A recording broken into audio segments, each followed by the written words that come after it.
ಕಬ್ಬು ಬೆಳೆಗಾರರ ಹೋರಾಟ ನಿರಂತರವಾಗಿ ಸಾಗ್ತಾ ಇದೆ. ಇವತ್ತು 9ನೇ ದಿನಕ್ಕೆ ಕಬ್ಬು ಬೆಳೆಗಾರರ ಹೋರಾಟ ಕಾಲಿಡ್ತಾ ಇದೆ.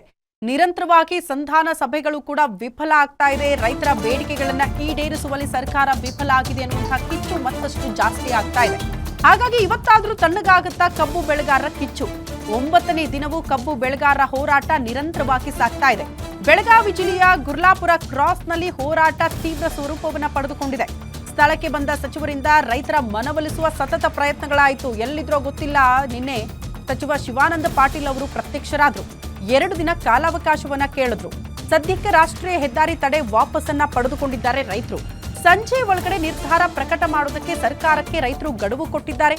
ಕಬ್ಬು ಬೆಳೆಗಾರರ ಹೋರಾಟಕ್ಕೆ ಕನ್ನಡ ಪರ ಸಂಘಟನೆಯವರು ಕೂಡ ಈಗ ಸಾಥ್ ಕೊಟ್ಟಿದ್ದಾರೆ. ರೈತರ ಜೊತೆಗೆ ನಾವಿದ್ದೀವಿ ಅಂತ. ಇತ್ತ ಬೆಳಗಾವಿ ಬಂದ್ಗೆ ಕರೆ ನೀಡಿದ್ದಾರೆ ಕನ್ನಡ ಪರ ಸಂಘಟನೆಯವರು. ಬೆಳಗ್ಗೆಯಿಂದ ಸಂಜೆ 6 ಗಂಟೆ ತನಕ ಬೆಳಗಾವಿ ಬಂದ್ಗೆ ಕರೆ ಕೊಡಲಾಗಿದೆ. ರೈತ ಸಂಘಟನೆಗಳು, ದಲಿತ ಪರ ಸಂಘಟನೆಯವರು ಕೂಡ ಸಾಥ್ ಕೊಟ್ಟಿದ್ದಾರೆ. ಬಂದ್ಗೆ ಮಾಜಿ ಸೈನಿಕರ ಸಂಘದ ಬೆಂಬಲ ಕೂಡ ಸಿಕ್ಕಿದೆ. ಇದು ಗಮನಿಸಬೇಕಾಗಿರುವಂತಹ ವಿಚಾರ. ಇನ್ನೂ ತೀವ್ರ ಸ್ವರೂಪ ಪಡೆದುಕೊಳ್ಳುತ್ತೆ ಅಲ್ಲಿಗೆ ಹೋರಾಟ.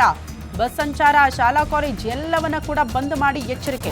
ಅಹಿತಕರ ಘಟನೆ ನಡೆಯದಂತೆ ಪೊಲೀಸರು ಅತಿ ಹೆಚ್ಚಿನ ಭದ್ರತೆಯನ್ನು ಕೂಡ ಬೆಳಗಾವಿ ಜಿಲ್ಲೆಯಾದ್ಯಂತ ಒದಗಿಸಿದ್ದಾರೆ ಅನ್ನೋದ್ರ ಬಗ್ಗೆ ಡೀಟೇಲ್ ಸಿಗ್ತಾ ಇದೆ. ಸಕ್ಕರೆ ಸಚಿವ ಶಿವಾನಂದ ಪಾಟೀಲ್ ಅವರು ಬಂದಿಲ್ಲ ಅಂತಿದ್ರು ರೈತರು. ಬಟ್ ಇದ್ದಕ್ಕಿದ್ದಂತೆ ನಿಂದೆ ಶಿವಾನಂದ ಪಾಟೀಲ್ ಅವರೇ ಪ್ರತ್ಯಕ್ಷರಾದ್ರು ರೈತರ ಮುಂದೆ. ರಾತ್ರಿ ತನಕ ಕೂಡ ಸತತವಾಗಿ ಮನವೊಲಿಸುವ ಪ್ರಯತ್ನವನ್ನ ಕೂಡ ಸಚಿವ ಶಿವಾನಂದ ಪಾಟೀಲ್ ಅವರು ಮಾಡಿದ್ರು ಕೂಡ ರೈತರ ಮನವೊಲಿಕೆಯ ಆ ಮಾತುಕತೆ ಇತ್ತಲ್ಲ, ಅದು ಕಂಪ್ಲೀಟ್ ಆಗಿ ವಿಫಲ ಆಗಿದೆ.